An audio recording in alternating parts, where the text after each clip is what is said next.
I found something in my vermicelli. I wish I didn't. The hum of the refrigerator was the loudest thing in the house. It was always the loudest thing in the house. I liked it that way. Predictable. Constant. I preferred my life to be predictable and constant.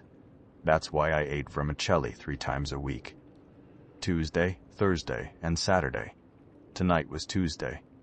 I pulled the box of Golden Harvest vermicelli from the pantry, the one with the faded picture of the smiling farmer on the front. Mr. Kim always kept it stocked. He knew I was a regular. I liked the thin noodles. They cooked evenly and absorbed the broth perfectly. Water in the pot, a dash of salt, bring it to a boil. Simple. As the noodles softened and unfurled in the hot water, I noticed something. A small, pale lump bobbing amongst the translucent strands. It was a noodle. It wasn't supposed to be there. I fished it out with my chopsticks. It was rubbery, almost like cartilage. Pinkish white, with a slightly rough texture. About the size of a pencil eraser. My stomach clenched. Manufacturing defect, I muttered, trying to reassure myself. I tossed it into the trash, rinsed the noodles thoroughly, and finished making my dinner. The flavor was still good, but the texture felt off. Each bite felt like a tiny act of defiance against my own rising unease. I only ate half the bowl. Thursday came too quickly. I almost skipped the vermicelli. Almost. But routine was a powerful force. It was a comfort. It was control. I opened the box, steeling myself. And there they were. 2 of them this time. Nestled amongst the dry noodles like tiny, unwelcome guests. Larger than the first one, maybe the size of a small bean. The color was more pronounced. A definite pink, veined with what looked like tiny blood vessels. My breath caught in my throat. This wasn't a manufacturing defect. This was something else. I took pictures with my phone, close-ups of the unsettling lumps. I posted them on a few online forums, hoping someone could identify them. Found this in my noodles. What is it? The responses were useless. Looks like gum, maybe fat? Stop being dramatic. My anxiety ratcheted up another notch. I went to Mr. Kim's store the next day. The familiar scent of ginger and dried fish usually calmed me, but today it did nothing to soothe my nerves. Mr. Kim, I said, holding up the box. I found something strange in these noodles. He peered at the box, his brow furrowed. Strange? What strange? I showed him the pictures on my phone. He took the phone, his expression shifting from polite concern to something unreadable. Ah, he said, handing the phone back. Sometimes these things happen. Factory make mistake. Very sorry. But, what is it? I pressed. He shrugged. I don't know. Maybe. Part of the machine? Don't worry, I get you new box. He offered me another box of Golden Harvest, but I refused. I bought a different brand, a thicker, less appealing noodle. That night, I couldn't sleep. The images of the pink lumps kept flashing behind my eyelids. I felt itchy, like something was crawling under my skin. I kept imagining those veins, those fleshy, rubbery things. I woke up with a rash on my arm. Small, red bumps clustered together like a colony of insects. I applied hydrocortisone cream, but it didn't help. Over the next few days, the rash spread. My nightmares intensified. I dreamt of writhing masses of pink flesh, pulsating and growing. I started hearing things, faint whispers, scratching sounds coming from inside the walls. Then I found it in the shower drain, a small sliver of that same pink substance clinging to a strand of my hair. Panic set in. This wasn't just in the noodles anymore. This was everywhere. I went to Dr. Reed, my family doctor. She examined the rash, took some blood, and listened to my concerns. It looks like contact dermatitis, she said, her voice calm and reassuring. Probably an allergic reaction to something.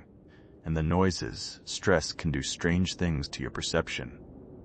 But what about the things in the noodles? I insisted. Dr. Reed sighed. Eliza, I understand you're worried, but sometimes our minds can play tricks on us. Have you been under a lot of stress lately? I wanted to scream. I was being gaslighted by my own doctor. I called Mark, my older brother. He was a mechanic, practical and grounded. The complete opposite of me. Mark, I need you to come over, I said, my voice trembling. Something's happening, something really weird. He arrived an hour later, smelling of oil and sweat. I told him everything, about the noodles, the rash, the noises. He listened patiently, his expression skeptical. "Okay, Eliza," he said when I was finished. "Let's take a look around." He searched the house, opening cabinets, looking under furniture. He found nothing. Of course he found nothing. "See?" he said, clapping me on the shoulder. "It's all in your head. You're probably just stressed out. Maybe you need to take a vacation." I wanted to believe him. I desperately wanted to believe him, but I couldn't. That night, I found it on the couch. A larger piece this time, embedded in the fabric of the cushion. It was about the size of my fist, pulsating faintly. I could see the veins, the rough texture. It smelled faintly of decay. I touched it, hesitantly. It was warm, almost alive. I screamed. I tried to pull it off the couch, but it was stuck fast. I grabbed a knife from the kitchen and started hacking at it. The substance was surprisingly tough. It resisted the blade, tearing rather than cutting cleanly. A piece of it splattered on my arm, causing a searing pain. I called Mark again, sobbing hysterically. "It's here. It's really here. Come quick." He arrived in record time, his face etched with concern. I pointed to the couch, my hand shaking. "It was right there, I swear. It was right there." Mark examined the couch. There was a small, damp patch on the cushion, but nothing else. "Eliza," he said softly, "there's nothing here." He took me to the hospital. They ran tests, scanned my brain, and consulted with a psychiatrist. The diagnosis was inconclusive. Stress-induced psychosis was mentioned. I was given anti-anxiety medication and released. Back home, the silence was deafening. The medication made me feel numb, disconnected. I set up cameras in every room, pointing them at the places where I had found the substance.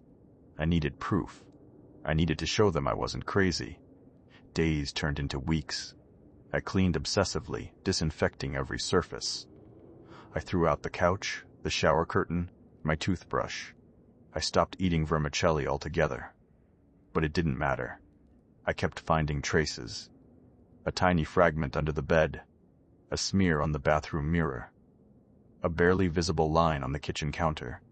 It was like it was growing, spreading, infiltrating my life. One night, I woke up to a scratching sound coming from inside the wall behind my bed. I pressed my ear against the plaster, listening intently. The scratching grew louder, more insistent. It was accompanied by a faint, wet sloshing sound. Then a whisper. I couldn't make out the words, but it was definitely a voice. A low, guttural voice. I screamed and ran from the house. I spent the night in my car, parked in a deserted lot. I didn't sleep. Every shadow seemed to writhe. Every sound seemed to carry a hidden threat. In the morning, I went back to the house. I had to know. I checked the camera footage. Hours of empty rooms, silent and still. Then, a flicker. A glitch in the feed. One camera, the one in my bedroom, showed me. Asleep. Then, in the middle of the night, my body rose from the bed. Slowly, mechanically. My eyes were closed. I watched myself walk to the kitchen.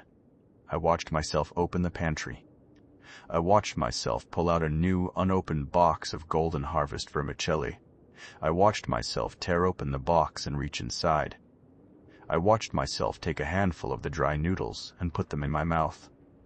I watched myself chew. A faint smile flickered across my lips. Then, I watched myself walk back to bed. The footage ended. The screen went black. I checked another camera. It had a view of the vermicelli box on the shelf. The label was partially obscured by shadow, but I could make out the words. Made in. The last word was hidden. I couldn't read it.